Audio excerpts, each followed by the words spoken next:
This episode drew me in very quickly with the kind of smoke and mirrors meaning behind the meaning and just really the pre-test to the test. Hunter x Hunter Episode 2, Test of Tests. Well, hello, my brothers and sisters of the Nerd Nation. I, as always, am Jim, here to bring you another review and another episode of Hunter x Hunter 2011. And honestly, you know, it's I'm not far enough into it yet to say, like, the classic, the adventurous, the this and that. I'm definitely impressed so far, though, just with this small body of work here, I have to say, because obviously I watch an episode and I record. That's kind of how I do things. But definitely just after a couple of episodes, certainly my curiosity is piqued. I'm intrigued. I like the animation, the voice actors. I like really the story. It's all very, very cool. And our last episode was really just the introductory one. It was showing Gon and Kurapika and Liario all kind of getting together, and then passing some tests that they didn't know were tests at the time, and then the captain telling them, hey, listen, all three of you passed. I'm going to take you to the to the port, at least to get on your way to taking the Hunter exam. So very cool, like test before the test, pre-test type stuff. That's how things left off. Things pick up with them right docking in the harbor over there, and the captain goes and winds up telling Gon, and Gon's like, hey, thanks, it was a great time, and he had a good old time. And captain goes and points up on top past the village that they're at in the port, and points up on top of this hill, which to me looked like a mountain. He called it a hill though, and he's like, you see that cedar tree up there? That's where that's where you need to go. That's like a shortcut to get to the the Hunter exam, right? And so Gon's like, okay, cool, thanks, right? So him and Kurapika and Liario wind up kind of embarking out, and they get to a map and they're looking, and Liario's like, oh, and all it says it's in this city, and we got to go to this city, and I'm going to go to the bus to that city. And Gon's just like, okay, whatever, and he just goes walking off towards where he's going to go to. He trusts the captain, and Liario's like, no, you can't just trust anybody you see, And Kurapika or Kurapika, he winds up going. I keep calling it she. He winds up going and walking after Gon, and then Liario, as he's going walking by some people that are talking in this alley that are kind of snickering about how everybody doesn't realize that these buses never actually make it to where they're going to go to, and it's kind of like another little side test that throws people off of the Hunter exam, So he winds up running and catching up with them, and they're off on their merry way.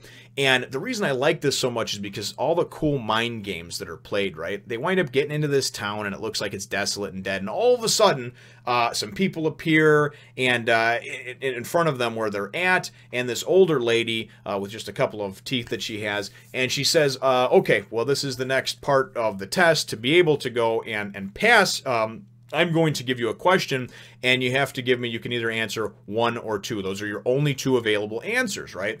And Liario is freaking out about the whole thing, During the whole ordeal, there was another prospective hunter that had followed the three of them up to where they are, and he comes up and goes to take the test, and she says, so the older lady says, okay, you have two choices. Your mother, you can either save your mother or your lover, right? One of them is going to die, and you can only save one.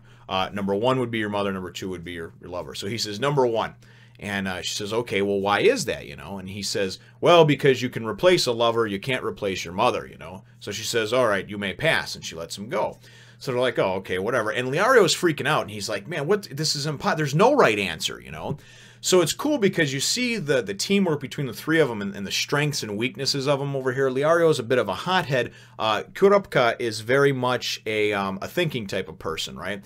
And he kind of hits on it and figures out what he said about the whole silence thing. And the bottom line is that it's cool. There's no right answer to these questions. So a question is asked of the three of them, right? And it says, okay, your son or your daughter, have been kidnapped. You can only save one, and the other one obviously is doomed or whatever. You can only save one. Number one is your son. Number two is your daughter, right? And they got 5 seconds to answer. And Liario goes. And as it's counting down, he gets pissed off and grabs the stick, and he jumps, and he's gonna go and just take out the old lady. And Kurapika goes in at the last second, blocks him, and is like, no, listen, you fool, you don't understand, And so what it was is that silence was the right answer. Nobody actually answering. She said that you had two choices. Those were the only two choices you could choose. However, there is no right answer, okay? Being tasked with, should I save my son or save my daughter or choose, that's an impossible question. So you don't even have to answer. And they're like, well, yeah, but what about the other guy that just asked and passed, you know? And Karupka's like, no, she just said, you may pass. She didn't say that was the right direction to go in, the right path, right? So it's kind of cool because then the old lady's like, yeah, you got it right, you know? And the whole time Gon's still like, you know, thinking about things. He's like, man, you know, and then all of a sudden it's like really puzzling to him. And then he goes and he breaks down and you see some emotion from him. And he's like, man, you know, what if that happens to me once I become a hunter or at some point, you know? How can I choose between the two? So you see it's a real cool mental struggle even early on. Anyway, they're wind up to, you know, they're told that, yes, that's correct, and they can pass, and they open these doors to the side into this tunnel, and the older lady says, all right, walk a couple hours down this path, you'll wind up running into, there's this couple, this husband and wife, they live in a cabin, you know, beneath this cedar tree, right under this huge cedar tree, and they'll help you get to the hunter exam, right? So it's kind of cool. They go walking along, and we kind of fast forward to them coming into the house. They walk into this house. It looks like it's abandoned. And they go and they open up the door or whatever, and they see this. It looks almost like a kangaroo human, right? Kangaroo type face with like a humanish sort of body. And it's holding the woman we presume to be the wife. And there's another, and the husband is laying there bloodied or wounded on the floor, right? And it goes and jumps out through the skylight and takes off. And we find out that these are these beasts, these magical beasts that can change form. And they're called a Kiriko, I think they're called.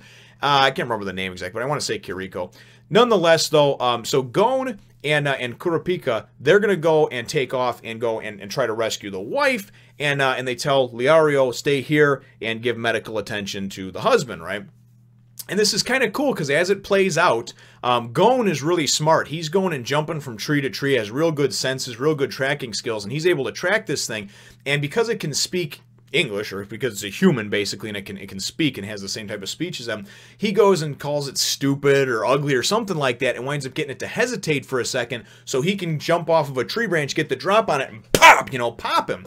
So he winds up nailing this thing, causing it to drop the wife or what have you. And then we go and the mind games start from there, because then Gon goes chasing off into the woods after this thing, after this beast. Karipka winds up stopping and going and trying to help the woman, right?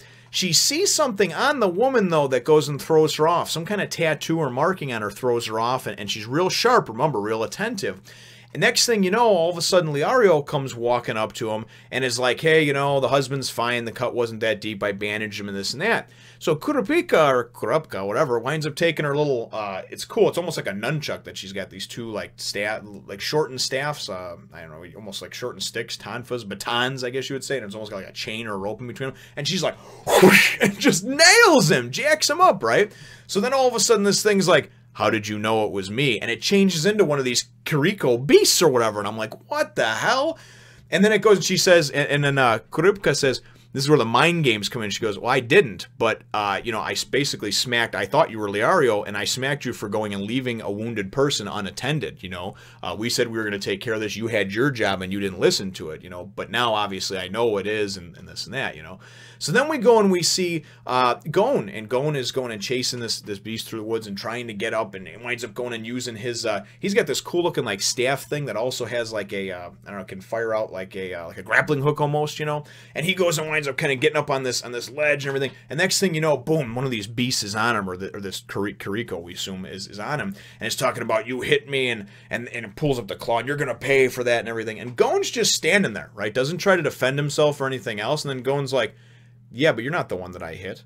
And this thing stops right before it's about to claw Gon in the head. And it's like, what are you talking about? You know, because these things can speak, obviously. And Gon says, no, your face is different. You have a slightly higher speech pattern and everything else. You're not the same. You're not the one that I hit, right? So it's kind of cool because we go and we see, after everybody gets back together and stuff, right? And we get back to the next thing, we kind of fast forward to back at their little cabin, right? The people that we presume to be the husband and wife are actually the kids, right? They're all obviously they can change into these Kirikos, these magical beasts. They were the kids playing it out to be the husband and wife, and just, again, with the mind games. And the husband and wife look exactly the same, because Kurapika is asking Liario, can you tell them apart and everything else? And Liario says, no, they look exactly the same to me. Gon, though, it shows that he's that attentive, and obviously his tracking skills and everything else, but that he's that perceptive that he could tell the slight change in pitch of their voice. And even they're amazed. They're like, it's been years since anybody could figure out that there was actually two of us, and actually kind of figure out what's going on. So then they go to each one of them. They're like, Kurapika, because of the fact that you actually realized that, that this was, they asked how she realized what was going on, and she said, well, the tattoo on the girl is a tattoo, and it's one that could just wash off, but it was a tattoo that she put on there, and the tattoo in this region means somebody that's going to be single for life, right? So basically, she passes because she's perceptive, because she looks into things and she sees, the kind of the mystery behind the mystery, right?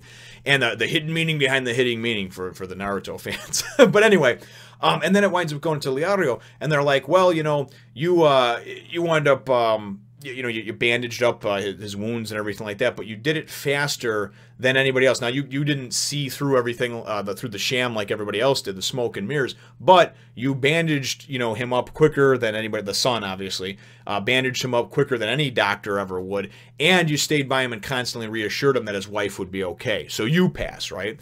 And then basically Gon, just for like his strength and intelligence and all the good stuff, he passes, right? Just because he obviously could tell them apart. So all in all, it was a great episode, and is really, really kind of just making me just dig in and want to just watch and record more.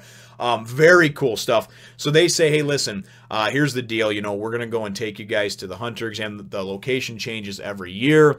And basically, this is like a test, another test. This is a test before the test. They haven't even reached the starting line yet, is kind of how the episode ends. And they're all flying off. The beasts, they all turn into these flying beasts, and they're actually carrying Gon and Kurapika and Leario off to the test, the Hunter exam. So very cool, though, man. I tell you, it gets right into it, and the mind games for me in this one were great. So want to know what you think, obviously, about this episode. But really, my episode question is what were your thoughts on some of these tests within a test? Tests that didn't seem like they were tests. Do you think that they were cool and inventive? Do you think that they were thought-provoking? Do you think they were stupid? Leave your answer in the comments down below. Feel free to hit the thumbs up, the like button if you should think that I deserve it, and subscribe if you haven't done so already. We will look forward to catching all of you hunters in the next Fun Nation. Do you like sexy white-haired girls, or dragons, or the phrase, the winter is coming? If so, go on over to Nerd Nation TV and check out more.